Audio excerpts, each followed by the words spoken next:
Oke, selamat pagi mahasiswa semuanya. Hari ini saya akan menjelaskan lanjutan dari kemarin sudah belajar investasi, ya, sama belajar juga analisa break even point ya, break even point. Oke, jadi sekarang saya akan melanjutkan ke pemasaran. Ya, saya share.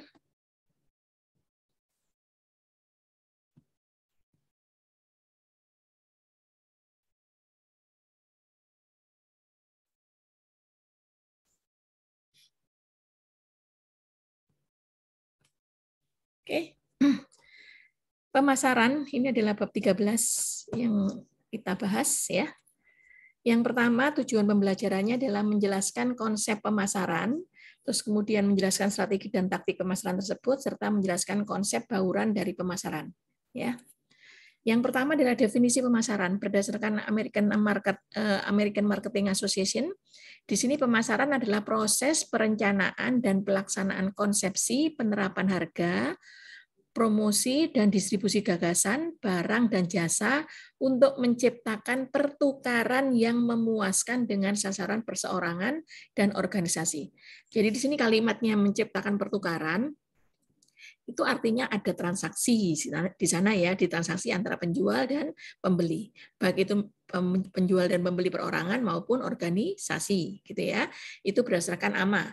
Sekarang kalau berdasarkan Kotler dan Land ya tahun 2007 itu pemasaran adalah suatu proses sosial yang di dalamnya individu dan kelompok mendapatkan apa yang mereka butuhkan dan inginkan dengan menciptakan penawaran, menawarkan dan secara bebas mempertukarkan produk yang bernilai dengan pihak lain. Ini sama-sama terjadi pertukaran produk maupun jasa gitu ya. Nah, ini berdasarkan Kotler. Sekarang kalau di dalam pemasaran tersebut itu bisa saja apa yang dijual. Yang dijual itu tidak hanya barang, tidak hanya gagasan, tapi juga ide. Itu yang bisa dijual, ya. Nah, apa itu? Yang pertama adalah barang konsumsi. Ya, jadi untuk produk barang, pemasaran barang itu ada dua. Ada produk pemasaran barang yang berupa konsumsi, ada yang berupa industri. Nah, kalau konsumsi itu berarti langsung ke consumer goods ya. Jadi produk yang dibeli itu untuk penggunaan pribadi. Contohnya misalnya kalian menjual barang, menjual permen, katakan menjual permen ya. Nah, permen itu dibeli oleh seseorang. Berarti ini termasuk sebagai pemasaran barang konsumsi karena langsung digunakan oleh pribadi ya. Nah, sedangkan kalau pemasaran barang industri itu adalah produk yang digunakan oleh perusahaan untuk memproduksi produk lain. Jadi artinya bahwa si barang industri ini tidak langsung dijual ke consumer, tapi langsung lewat mungkin ke distributor dulu, atau mungkin ke agen-agen dan seterusnya. Baru sampai ke konsumen. Ya, seperti itu. Nah, itu barang. Sekarang kalau jasa atau servis itu produk tidak nyata seperti waktu dan keahlian atau aktivitas yang tidak dapat dibeli. Jadi tidak ada produknya tapi bisa jasa. Contohnya misalnya travel ya. Kalian orang ini adalah mempunyai jasa travel gitu ya. Nah, dia tidak menjual produknya tapi dia akan bekerja sama dengan orang lain untuk menyewakan hotelnya, misalnya untuk menyewakan gedungnya dan seterusnya ya. Itu jasa. Pendidikan pun juga termasuk jasa. Karena apa? Tidak ada produk yang dijual langsung gitu ya, tapi berupa transfer ilmu gitu. Nah, kira-kira kalau pemasaran gagasan apa? Pemasaran gagasan itu sama saja dengan kalian mengisi katakan seminar-seminar gitu ya, menawarkan ide-ide kayak gitu di ide seminar atau webinar atau lain-lain, itu namanya pemasaran gagasan. Ya, seperti itu.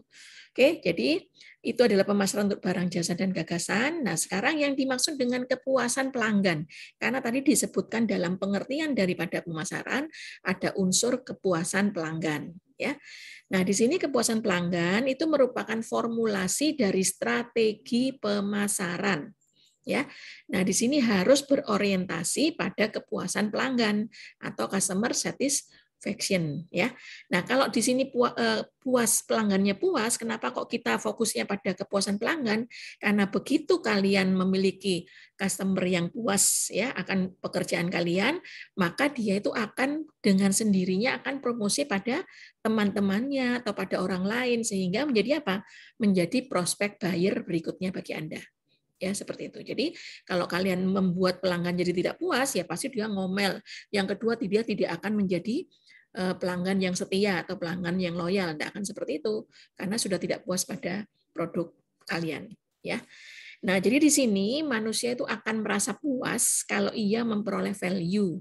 Nah, value di sini adalah disebut dengan perceived value, ya, yaitu sama dengan perceived benefit dikurangi perceived cost, ya, itu perceived value. Jadi kalau kalian akan memberikan nilai tambah pada mereka, ya, nah maka di sini akan terjadi kepuasan. Oke, nah biasanya akan ada selisih. Selisihnya apa? Ya selalu tentunya positif. Jadi dari keuntungan yang dia dapat sama biaya yang dia keluarkan seimbang atau bahkan bisa punya lebih nilainya. Nah itu berarti sudah memuaskan pelanggan.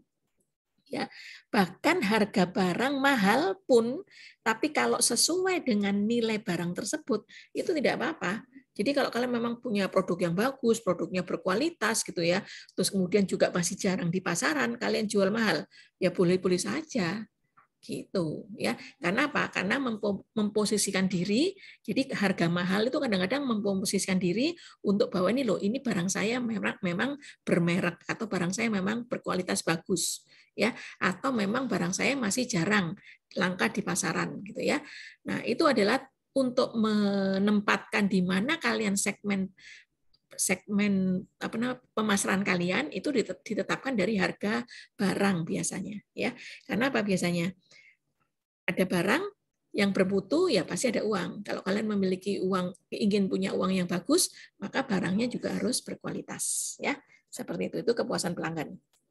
Nah, berikutnya cara meningkatkan perceived benefit-nya seperti apa? Tadi kan caranya adalah perceived value sama dengan perceived benefit dikurangi perceived cost-nya ya.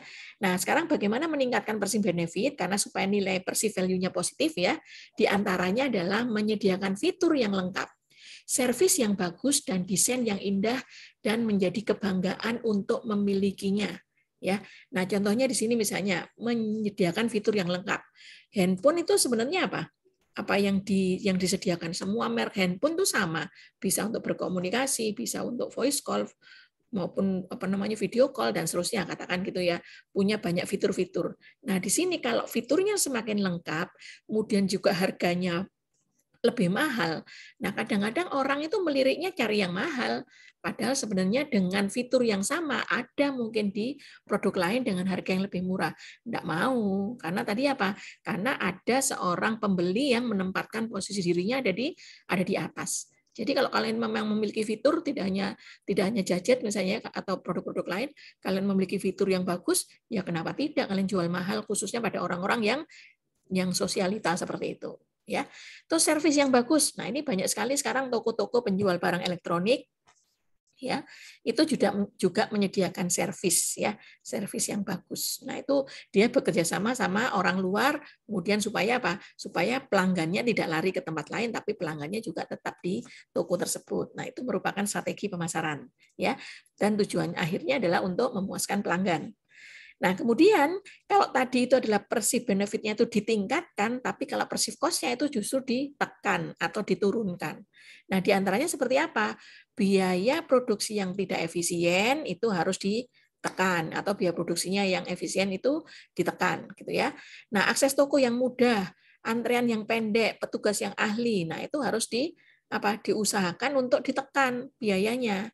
Ya, supaya apa? Supaya cost-nya jadi tidak mahal gitu ya, sehingga punya perceived value. Orang itu akan menyukai atau memuaskan pelanggan kalau wah barang ini bagus tapi harganya kok murah ya, atau harganya cocok ya. Nah, itu merupakan indikator untuk perceived value tadi. Ya. Nah, kemudian sekarang belajar strategi pemasaran. Nah, di dalam strategi pemasaran ini ada beberapa, yaitu ada strategi penetrasi pasar, ada strategi pengembangan pasar, ada strategi pengembangan produk, dan ada segmentasi pasar. Ya, nah di sini ada 4P, ya, ada 4P juga, bukan yang seperti 4P yang lalu ya, produk, place, promotion itu ya. Nah ini adalah yang lain khusus untuk pemasaran. Nah, apa yang dimaksud dengan strategi penetrasi pasar? Yaitu usaha untuk meningkatkan penjualan dari produk yang sama atau lama dalam pasar yang sekarang. Artinya kalau kalian barangnya itu sudah sudah tidak up to date lagi gitu ya. Terus kalian rombak, kalian modifikasi dan lain-lain. Ini khususnya misalnya kayak baju gitu ya, kayak barang-barang konveksi. Kok ini barangnya sudah modelnya lama, diperbarui lagi. Nah, barang yang dulu kemudian dijual di pasar yang sekarang. Itu berarti kalian melakukan penetrasi pasar. Ya, contohnya misalnya juga ada barang-barang produk yang lain. Contohnya misalnya apa ya? Barang apa? Mebel-mebel ya, mebel atau furniture. Itu kan kadang-kadang ada masa tertentu ternyata orang tuh menyukai model kayak gini atau model kayu. Atau suatu saat dia punya model lain lagi, punya model bukan lagi dari kayu. Misalnya dari bahan semi kayu dicampur dengan apa gitu ya, dengan apa? Yang hardboard yang tebel itu misalnya karena lebih ringan. Nah, itu artinya dipenetrasi pasarnya. Jadi barang yang ini disimpan dulu kemudian dikeluarkan yang lagi tren saat ini kayak gitu. Ya, itu langkah strategi pemasaran yaitu penetrasi pasar. Ya, sedangkan kalau pengembangan pasar itu adalah usaha untuk meningkatkan penjualan juga, tapi dengan memperkenalkan produk atau jasa yang sama atau lama kepada pasar atau segmen yang baru. Jadi artinya apa? Artinya produknya tetap ya, tapi dijual di tempat lain kayak gitu, di segmen yang lain. Jadi contohnya misalnya sekarang di Surabaya, wah di Surabaya sudah terlalu jenuh, orang-orang sudah bosan, taruhlah di pinggir kota, gitu misalnya di daerah pelosok-pelosok sana gitu ya, di daerah apa namanya kalau di peta Jawa Timur tuh di bawah ya. Jadi di daerah Tulungagung atau daerah Trenggalek kayak gitu-gitu misalnya di daerah Jawa Timur bawah. Nah, itu akhirnya apa? Akhirnya dijual dengan barang yang sama tapi ke orang lain yang berbeda. Itu pengembangan pasar. Ya. Nah, sekarang kalau strategi pengembangan produk itu berarti sama-sama usaha meningkatkan penjualan, namanya saja pemasaran kan. Nah, tapi dengan menambahkan produk dan jasa baru pada pasar yang sekarang. Jadi kayak tadi masih seperti penetrasi pasar tadi, tapi produknya dikembangkan lagi. Jadi tidak hanya sekedar untuk memodifikasi sedikit tapi menambahkan produk lainnya. Jadi misalnya sekarang kalian menjualnya dalam bentuk satu paket ya. Misalnya furniture itu adalah furniture untuk khusus ruang tamu misalnya. Kalian jual rak bukunya, misalnya dijual satu set tempat duduknya dan seterusnya. Itu berarti menambahkan produk dan jasa baru untuk pasar yang sekarang. Ya. Sedangkan kalau segmentasi pasar itu berarti strategi untuk memilah pasar yang massal dengan membagi-bagi mereka ke dalam kelompok-kelompok yang lebih homogen. Jadi sekarang kalian misalnya sebelumnya punya pelanggan itu beraneka warna. Ya, aneka warna itu adalah usianya bermacam-macam. Terus kemudian juga faktor ekonominya juga bermacam-macam. Nah, sekarang dipilah-pilah. Oh, kalau saya pelanggan saya yang ini, katakannya yang ekonominya seperti ini gitu ya. Dan dia lebih sukanya ini, maka kemudian dibuatlah homogen ya, sehingga kalian khusus ke kelompok ini saya menjual produk ini, tapi kalau kelompok ini saya akan menjual produk ini. Nah, itu namanya segmentasi pasar ya. Jadi memilah-milah mana yang akan dijadikan homogen supaya kalian penjualannya itu lebih fokus ya. Itu strategi yang keempat. Oke ya. Nah, sekarang di dalam segmentasi targeting positioning atau disingkat dengan STP, ini kalian otomatis ketika melakukan pemasaran ada 3 hal ya, khusus untuk menjualkan semua produk Anda kepada konsumen. Yang pertama adalah dalam masa segmentasi, di mana di sini kan akan membagi atau mengelompokkan pasar ke dalam beberapa segmen. Jadi kalian buka misalnya ada segmen anak muda, ada segmen usia-usia produktif, ada segmen untuk khusus yang manula misalnya ya, atau bukan manula sekarang, disingkat dengan lansia ya, lebih kerennya lansia. Nah, itu kalian sudah punya segmen sendiri ya. Atau mungkin kalau di dalam anak-anak muda, misalnya usianya yang masih usia balita atau usia remaja atau lain-lain, itu semua kalian melakukan pengelompokan pasar ya. Nah, sekarang targetnya apa? Targetnya adalah memilih satu atau lebih segmen pasar yang dijadikan target pasar. Kalian dari segmentasi tadi tersebut ya, mana yang paling menguntungkan itu produknya ditambah penjualannya ya. Produk misalnya sekarang selama ini kalian menjual 1000 unit misalnya khusus untuk di target tertentu, target pasar tertentu, kalian menjual 10.000 unit misalnya, seperti itu. Ya, itu berarti kalian harus punya targeting.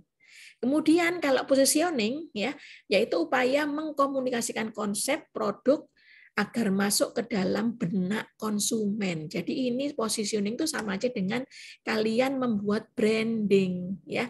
Nah, kayak misalnya contohnya dulu, ya, saya punya LG, produknya LG. Kalau dulu produk LG itu hanya pada satu produk tertentu, sekarang enggak kan? Semua itu LG. Jadi ada yang kulkas, kulkas juga LG, TV juga bisa LG.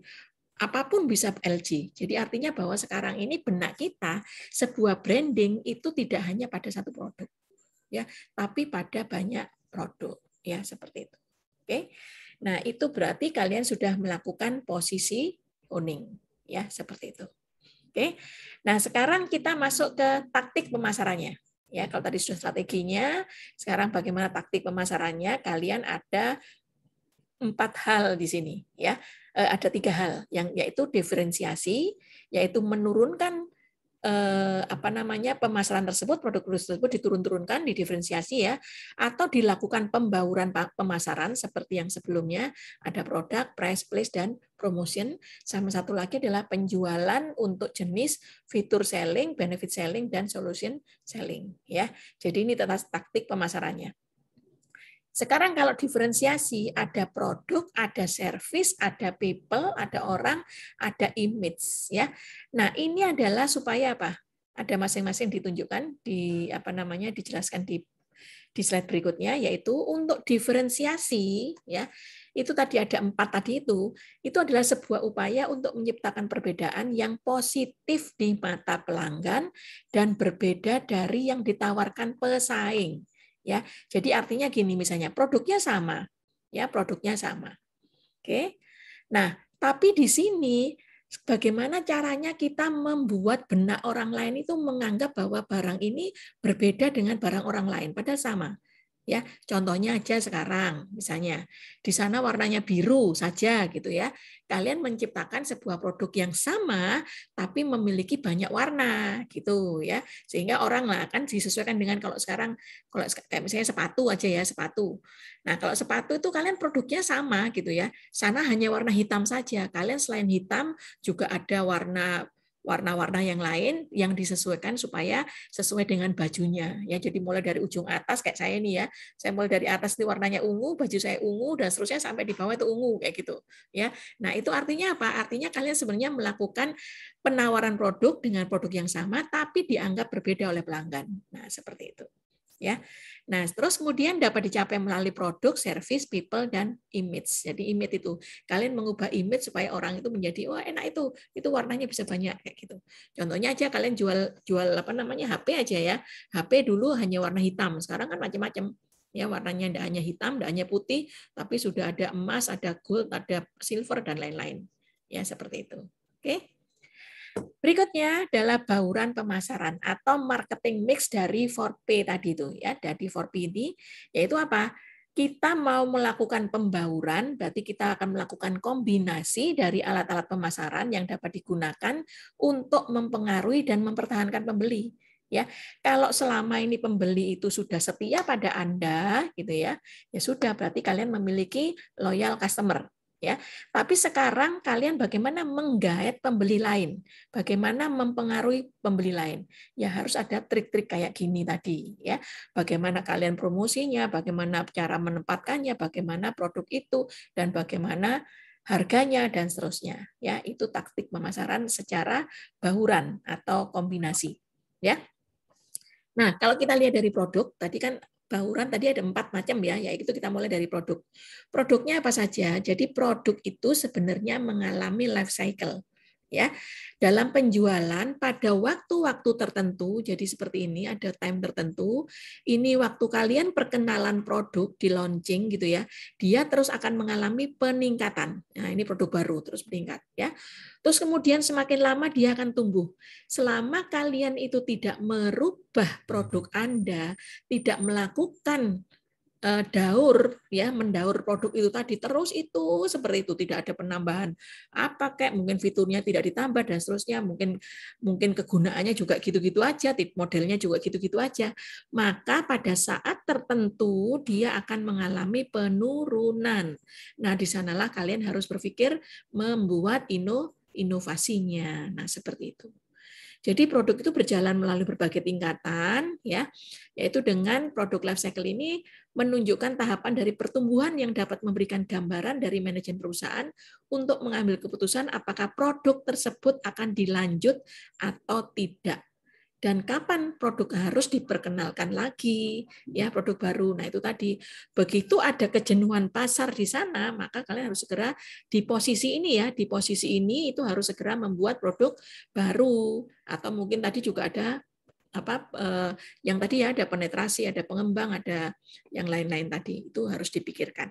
Oke, itu produk. Jadi pasti produk itu ada masanya, ya.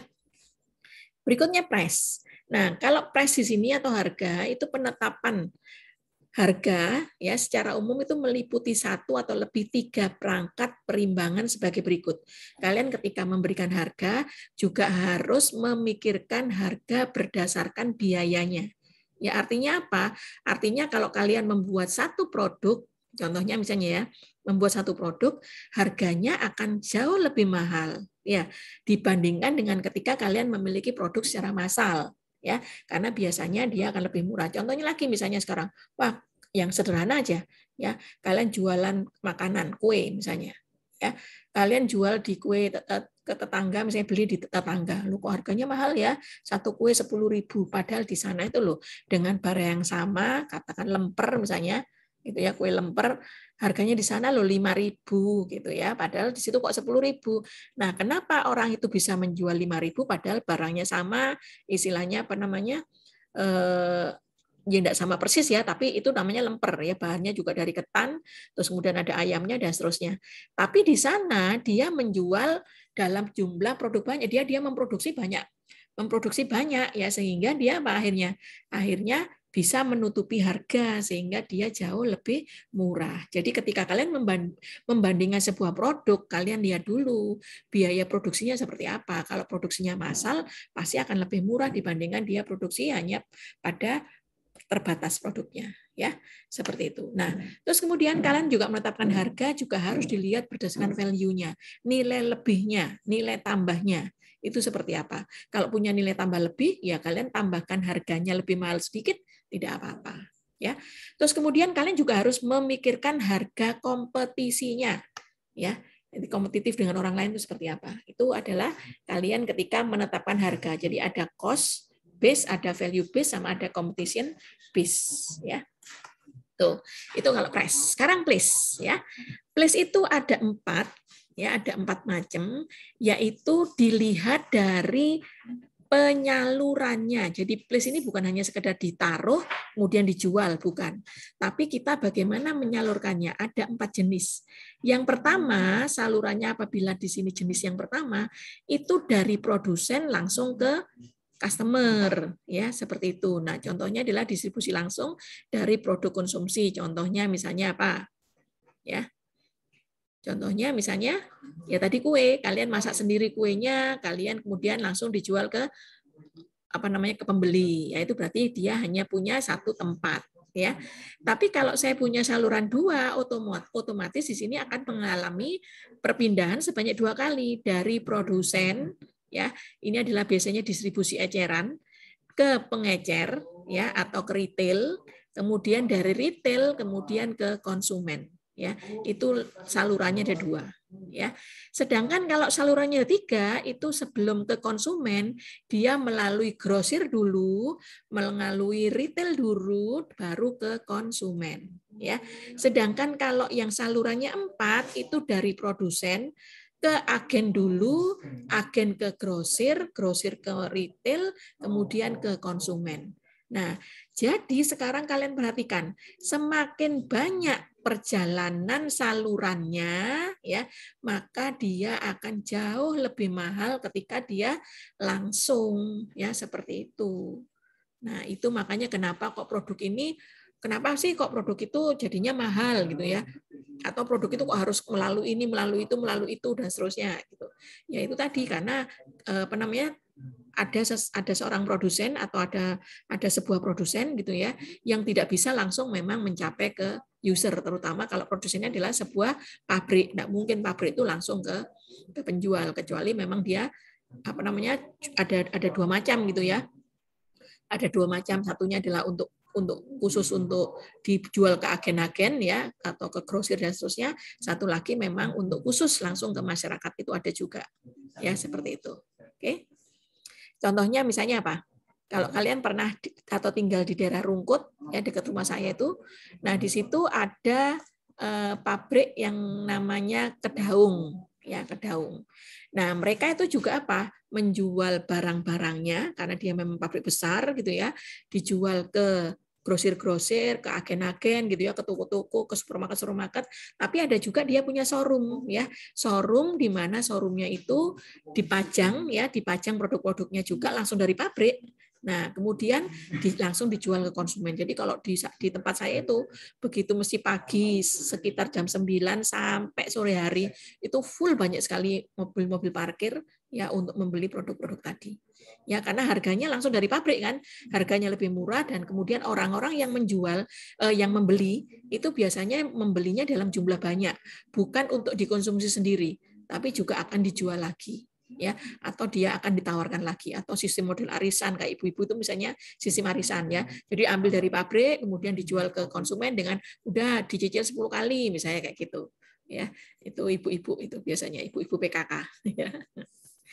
Oke itu place. Sekarang kita masuk ke promotion. Nah, di sini promotion ya, apa yang harus kalian pikirkan yaitu kalian adalah memasang iklan. Bagaimana kalian memasang iklan?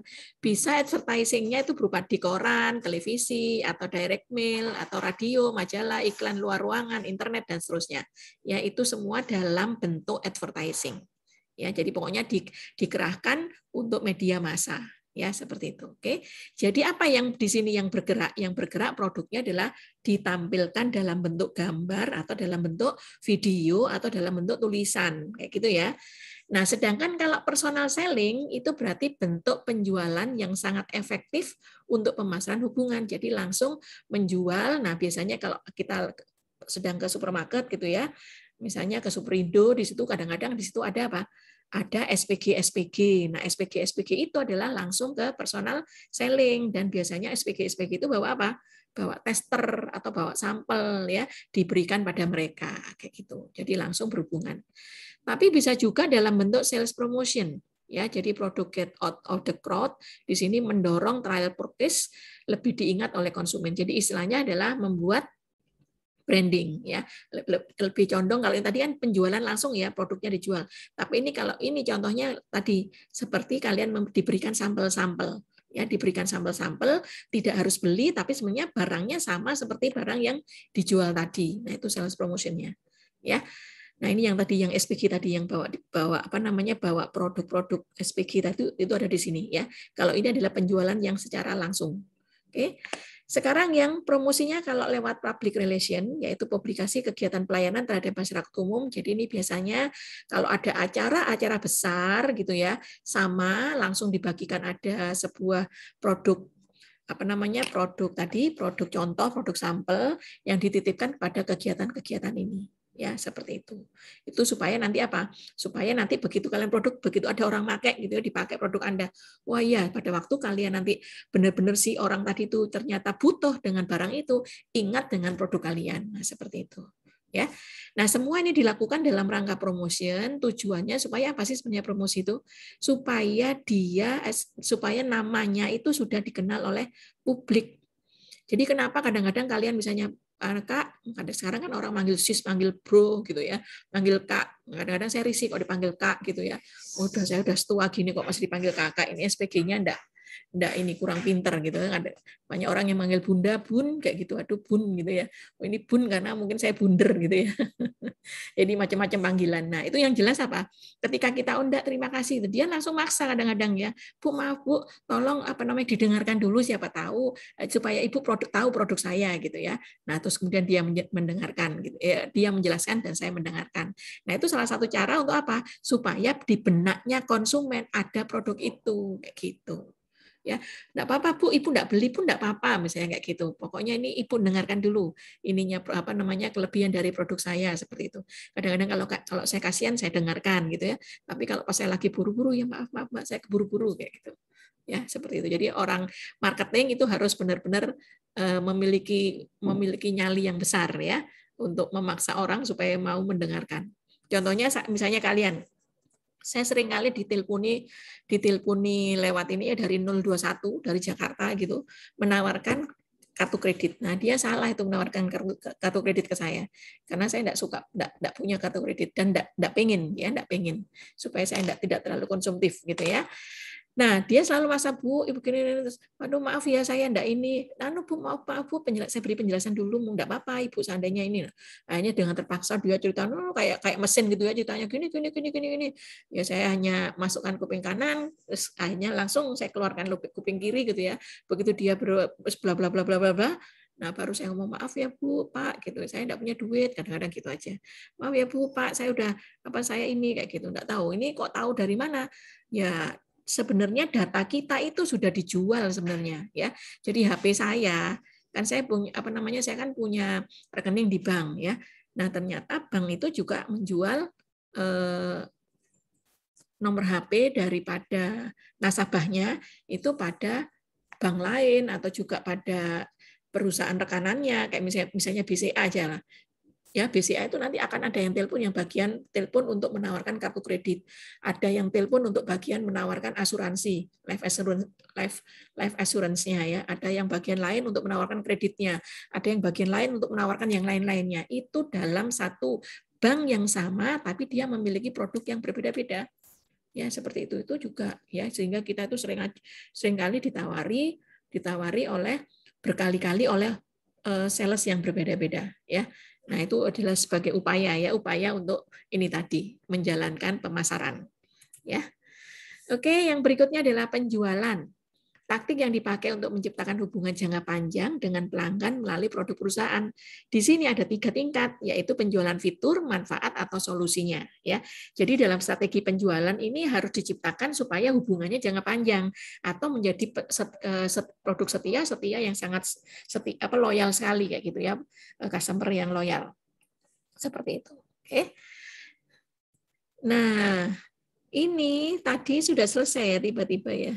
Saya pikir masih ada. Jadi ini tadi yang terakhir ya, yaitu taktik pemasaran yang ketiga adalah tergantung pada kalian mau menjual fiturnya. Jadi ketika kalian promosi, kalian melebih-lebihkan fitur. Bu, ini fiturnya lebih banyak ini kayak gitu ya. Nah, itu bisa saja. Tapi kalian juga bisa menjual manfaatnya ya. Ini terutama yang asuransi. Ini manfaatnya seperti ini, Bu. Ini ketika Ibu ini Ibu bisa klaim atau ini begini bisa itu kayak gitu. Ya, atau bisa juga penjualannya untuk memudahkan customer untuk memberikan solusi terbaik gitu ya. Jadi misalnya sekarang ada produk gitu ya, ada produk A sama produk B, satunya lagi ada ini dan ada itu misalnya contohnya Bu, kalau Ibu pakai ini dia akan lebih baik atau lebih begini. Tapi kalau yang itu seperti ini. Nah, kadang-kadang orang-orang melihatnya apa? Ya yang bisa memberikan solusi pada diri kita sendiri ya, itu yang dipilih. Oke, jadi ini adalah merupakan materi terakhir dari pemasaran. Ya, ada yang ditanyakan? Jadi ketika kalian melakukan pemasaran, melakukan 4 hal ini tadi, ya 4 hal itu apa saja? Yaitu ya sudah kalian mengenal bagaimana kalian memuaskan pelanggan dan produk barang jasa atau gagasan yang dijual, itulah yang menjadi tujuan dari belajar pemasaran ini. Oke? Ada yang tanya? Kalau tidak, saya akhiri ya untuk bab 13 karena kita masuk ke bab 14 yaitu materi dari manajemen keuangan untuk usaha ya, seperti itu. Oke. Saya akhiri ininya. Terima kasih. Nanti saya buka lagi materi bab berikutnya.